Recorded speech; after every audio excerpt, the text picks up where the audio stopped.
हे friends, तो काफी quick review में बात करेंगे सितारे जमीन फिल्म पे। जिस फिल्म के मॉर्निंग शो को कैंसिल करके मेकर्स की तरफ से 11-12 बजे के आसपास के शो को ही अलाउंस दिया गया था। बाकी पीवीआर वालों की बकचोदी तो फिलहाल मुझे समझ नहीं आती, क्योंकि कुबेरा फिल्म को बिल्कुल भी स्क्रीनिंग नहीं दी गई है। लेकिन खैर, उससे हटकर इस फिल्म पर ही रहे तो मैं क्लियरली बता दूं कि इस फिल्म के ट्रेलर को मैंने देखा ही नहीं था, जिससे दूर रहते हुए हाँ ये बात मैं कह सकता हूँ कि फिल्म के ओरिजिनल स्पेनिश वर्जन को तो नहीं, लेकिन इसके हॉलीवुड वाले रीमेक वर्जन की वुडी हैरिसन की फिल्म मैंने देखी है, जिसे देखने के बाद वो कहते हैं ना कि कंपैरिजन थोड़ा आसान सा हो जाता है। लेकिन जब भी आमिर खान की बात अगर रीमेक प्रोजेक्ट के तौर पर निकल कर आती है तो वो उस पर अपने टेक से वो कहते हैं ना कि इंडियन तड़का और ऑनेस्टी बहुत ही ज्यादा अच्छी रखते हैं, जिनमें खास करके फिल्म का ह्यूमर बहुत ही ज्यादा इंपॉर्टेंट होता है, ताकि लोग एक अच्छा खासा टाइम थिएटर में जाकर के फिल्म को एंजॉय कर ही बाहर निकले। और उस मामले में ये 2.5 घंटे की फिल्म मैं कह सकता हूँ कि उन सब पर अच्छा खासा जस्टिफिकेशन भी देती है, क्योंकि देखा जाए तो इस फिल्म की कहानी की प्रेजेंटेशन ही अपने कैरेक्टर्स और वर्ल्ड से इतनी ज्यादा तो ऑनेस्ट रहती है कि हम इन चीजों को बहुत ही अच्छी तरीके से समझ जाते हैं कि ये फिल्म किस तरीके का मैसेज हमें असल मायने में देना चाहती है कि लाइफ में खुशियां कितनी इंपॉर्टेंट होती है। और उसके अलावा डाउन सिंड्रोम में दिखाए गए जितने भी कैरेक्टर्स इस फिल्म की कास्टिंग के तौर पर लिए गए हैं, वो भी ओरिजिनल डाउन सिंड्रोम वाले लोग, तो उन सभी की परफॉर्मेंस आपके दिल को छुएगी, क्योंकि वो लोग असल लाइफ में जैसे है फिल्म में भी बिल्कुल वैसे ही दिखाया गया है, लेकिन कैरेक्टर थोड़े अलग है, जिन सभी के लिए अच्छी डेडिकेशन भी चाहिए कि मेकर्स असल मायने में इस तरीके के लोगों से कैसा काम निकालना चाहते हैं। और अगर कंपैरिजन की बात करूं तो नो डाउट ये फिल्म उस लेवल यानी कि उस बार को तो नहीं टच कर पाती जहां पर उस फिल्म ने अपने उन कैरेक्टर्स को लेकर के बहुत ही अच्छी तरीके से उन सबसे काम निकाला था। लेकिन वहीं हिंदी वर्जन में इस फिल्म ने हिंदी बेल्ट में खास करके जो मास लेवल वाली ऑडियंस होती है उन्हें भी ध्यान में रखा और उन्हीं के लिए इस फिल्म को बना करके ऑडियंस के लिए प्रिपेयर किया है, क्योंकि सिनेफाइल्स के लोग अक्सर करके सिनेमा में अलग अलग तरीके की फिल्मों को चैलेंज के तौर पर लेते रहते हैं, जिन्होंने डेफिनेटली फिल्म के ओरिजिनल स्पेनिश वर्जन को भी देखा होगा और शायद से हॉलीवुड के रीमेक वर्जन को भी। ऐसे में मेकर्स का इस तरीके का डिसीजन मैं कह सकता हूँ कि मास ऑडियंस के लिए भी काफी ज्यादा कारगर ही साबित होगा, जहाँ ये फिल्म सीधे उन्हें एक अच्छा खासा मैसेज भी देगी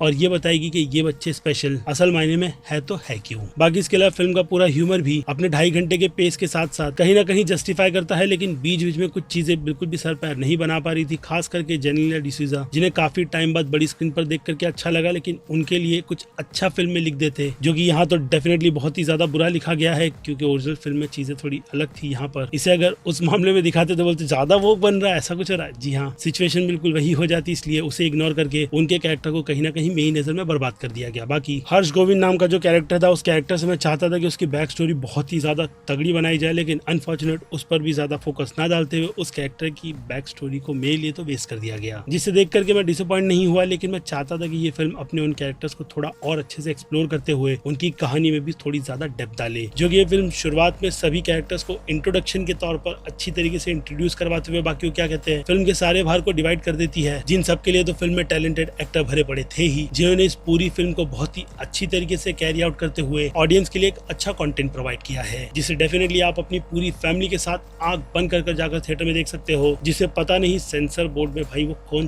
क्या बोलूं अब उनके बारे में, जिन्होंने इस फिल्म में जिस तरीके की चेंजेस की और डिटेल निकल कर आई थी, वो अब जब फिल्म में डायलॉग के माध्यम से सुनाई दे रही थी तो सुनकर के भी हंसी आ रही थी कि भाई वो लोग कभी कभी कुछ अलग नशे करते हैं क्या, जो इन चीजों को चेंज करवाने के पीछे पड़ गए थे। लेकिन फिर भी मेकर्स और अच्छे फिल्म के डायलॉग राइटर ने इस फिल्म को कहीं ना कहीं बचाते हुए इस कंटेंट की वैल्यू समझी है, जिसकी अगर आप कहानी के बारे में सोच रहे हो तो भाई ट्रेलर में पूरी की पूरी कहानी बता दी गई थी, यानी कि मेकर्स इस बात पर श्योर थे कि ये फिल्म असल मायने में अंत में और पूरी फिल्म में लोगों को किस तरीके से बिठा के रखेगी और क्या मैसेज देगी, जिन सब पर मेरा टाइम इस फिल्म को लेकर के बहुत ही अच्छी तरीके से पास हुआ, जिसे हाँ मैं कह सकता हूँ कि तारे जमीन के तो लेवल पर ले जाकर के मैं नहीं रख सकता, लेकिन फिर भी ये फिल्म अपनी एक अलग ही रोशनी के साथ निकल कर आती है, जिसे लोग देखेंगे तो डेफिनेटली इसके बारे में बात करेंगे। और असल मायने में फिल्में यही अचीव करना चाहती है कि लोग उन पर अच्छी या बुरी बातें करें, जो कि ये फिल्म अपने लिए काफी पॉजिटिव वाइब भी बनाकर रखेगी। लेकिन इसके अलावा तारे जमीन ने जिस तरीके से सारी की सारी चीजों को समझते हुए जो खास करके गाने के एलिमेंट को समझा था, वो आज भी लोगों के दिल को छूते हैं, जिनमें से मेरा जहां सॉन्ग तो मेरा फेवरेट है। लेकिन अनफॉर्चुनेट इस फिल्म में उस तरीके का तालमेल म्यूजिक डिपार्टमेंट में किसी भी तरीके का नहीं बैठ पाया। जो फिल्म थोड़े इमोशनल राइट्स के साथ साथ काफी सारे फन वाइब लेकर के आती है और हमें इनके अलावा बाकी दूसरी स्टोरीज भी दिखाती है, जिसमें जेनेलिया की स्टोरी बेस्ड और आमिर खान की माँ के कैरेक्टर वाली स्टोरी समाज में एक अच्छा मैसेज देती है, जो हो सकता है कि कई लोगों के गले नहीं उतरेगा। लेकिन खैर एट दी एंड ये फिल्म जब अच्छे माहौल के साथ खुद का पैकअप करती है, तो मैं इस रेटिंग में भी अगर वो 3 कैटेगरी बांटू तो मास ऑडियंस के लिए ये B+ की कैटेगरी की फिल्म है, तो वहीं क्रिटिक्स जो ना चाहते हुए इस फिल्म के बिना प्रमोशन के हिसाब से इसकी तारीफ कर रहे हैं, उस हिसाब से उनकी नजर में ये फिल्म B+ की कैटेगरी की बनती है। तो वहीं मैं भी इस फिल्म को B+ की कैटेगरी में रखकर आपको डेफिनेटली इस फिल्म को थिएटर में जाकर के देखने की सलाह दूंगा। बाकी ये कोई पेड रिव्यू नहीं है जिससे रिलेटेड मैंने आपको अपना ऑनेस्ट ओपिनियन दिया है। बाकी मर्जी तो आपकी ही चलेगी। इसके अलावा फिर क्या, खत्म करते हैं इस वीडियो को यहीं पर। मैं हूं Aziz, movie stock show channel like share subscribe भूलना मत, मिलूंगा जल्दी दूसरी किसी वीडियो में। Till then